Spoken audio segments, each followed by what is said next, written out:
Ngayon naman guys, dito naman ako sa suki ko sa mga frozen foods. Yung hotdog, nuggets, yan. Dito naman ako.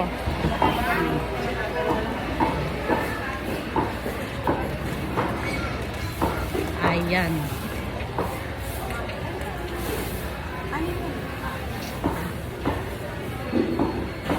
Ayan.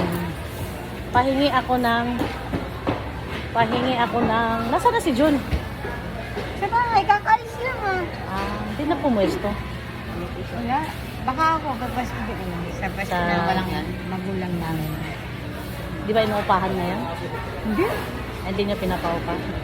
Oo, balikan niyo. Sayang yung mga suki niyo. siguro ang magtitinda dyan. Baka next year. Hanap muna ako ng papalit sa tindahan ko dyan sa labas. Papaupa mo. Hindi, ako pa rin. Maghanap pala ng bantay. Oo, bantay. Baka kupit lang gawin ng bantay mo. Baka sampal-sampalin ko siya. Paupa mo na lang, wala kang pang problema. Kasi nakikita ko, kuha ako. Ah.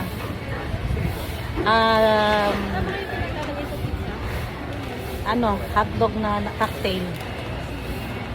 Cocktail. Tapos dalawa nito.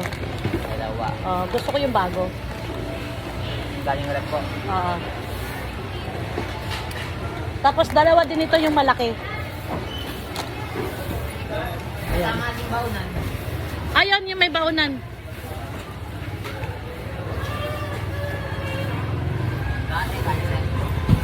Hindi, magkano nga isa niyan? Ito po, 108. Ito,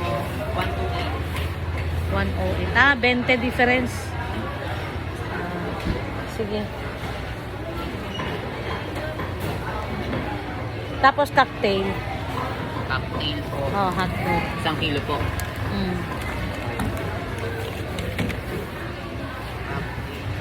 Nasaan si kuya? Ano po, kumuha pong produkto sa bahay. Yung pinakamalaki na plastic ko saan? Pinakamalaki. Nalin prep. Plastic. Tapos ito. Anak rin ni kuya? Po, ano po? Tinde. Ako po, pamangkin siya po. Galing probinsya. Ito yung sinabi niya na ano. Yun, tapos teka lang. Magkano nga kilo nito? Ito? 240 rin po. Okay. Teka, off ko muna. Babalik ako sa inyo. Mga super mga chavs, ayusin ko muna itong in-order ko kasi nalilito na ako.